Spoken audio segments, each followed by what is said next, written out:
السلام علیکم. عن عبد الله بن عمرو رضی اللہ تعالی عنہ. عبداللہ بن عمرو رضی اللہ تعالی عنہ روایت کرتے ہیں قال قال رسول اللہ صلی اللہ علیہ وسلم کہ رسول اللہ صلی اللہ علیہ وسلم نے فرمایا لا یؤمن احدکم تم میں سے کوئی ایمان والا نہیں ہو سکتا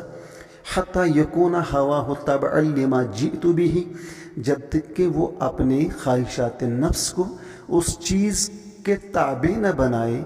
اس شریعت کے تابع نہ بنائے جو شریعت میں لے کر آیا ہوں، جو قرآن میں لے کر آیا ہوں۔ وارے وارے شیطان، کتنی خطرناک پٹی پڑھائی ہے تم نے انسان کو۔ اس کو تو نیکیوں پر جمع ہونا تھا، اس کو تو فریضہ ادا کرنے کے لیے جمع ہونا تھا، اس کو تو حق ادا کرنے کے لیے جمع ہونا تھا، لیکن آپ نے اس کو اس چیز کے لیے جمع کر دیا، کھڑا کر دیا۔ اتنی خطرناک پٹی پڑھا دی ہے کہ برائی کے لیے تو جمع ہو سکتا ہے، کسی کو گرانے کے لیے جمع ہو سکتا ہے، لڑنے بھڑنے جھگڑنے کے لیے تو جمع ہو سکتا ہے، اور تعصب اور حسد اور بغض کا اظہار کرنے کے لیے تو جمع ہو سکتا ہے، مسجد میں آ سکتا ہے یہ سب کرنے کے لیے، لیکن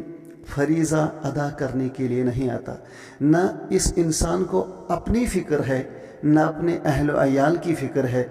جس چیز کا اس کو عذاب ہے، جس چیز پر عذاب ہے، اس کے لیے تو اس کو ابھارتے ہو، اور جس چیز پر اس کو اللہ کی نعمتوں اور اللہ کے عنایات اور اللہ کے کرم اور احسانات کی جو بشارت ملی ہے نبی علیہ الصلوۃ والسلام کے ذریعے،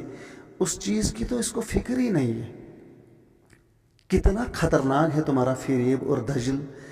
اور تمہاری مکاری اے شیطان کہ انسان با اختیار مخلوق ہونے کے باوجود بھی اس کو آپ نے اتنا بے بس بنا دیا ہے کہ یہ صحیح اور غلط میں امتیاز ہی نہیں کر پاتا۔ اپنی انا کی خاطر، اپنی عزت کی خاطر یہ شریعت کے احکام کو روندنے پر بھی نادم نہیں ہوتا۔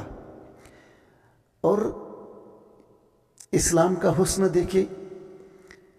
اسلام سے ہمیں اس لیے پیار ہے کیونکہ یہ سزا اور جزا کا تصور دیتا ہے، اکاؤنٹیبلٹی کا تصور دیتا ہے۔ اسلام سے ہمیں اس لیے پیار ہے کہ اسلام کہتا ہے کہ یہ دنیا یہاں سے آپ کا ڈیرا اٹھنے والا ہے، تو مرنے والا ضرور ہے، دنیا کی کوئی طاقت تمہیں نہیں بچا سکتی۔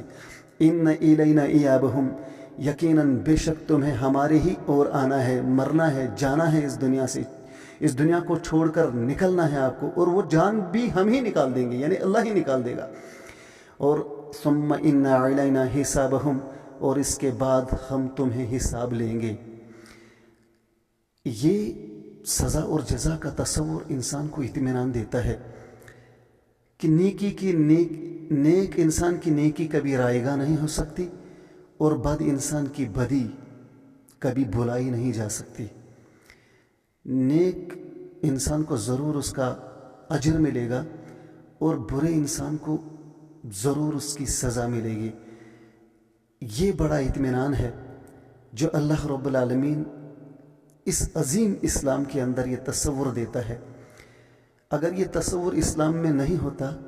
تو پھر یہ اسلام ایک بے روح اور بے جان مذہب بن جاتا، لیکن الحمدللہ انسان کی ڈھارس بن جاتی ہے، ہمت بڑھ جاتی ہے، انسان اندر سے مطمئن رہتا ہے کہ دیکھو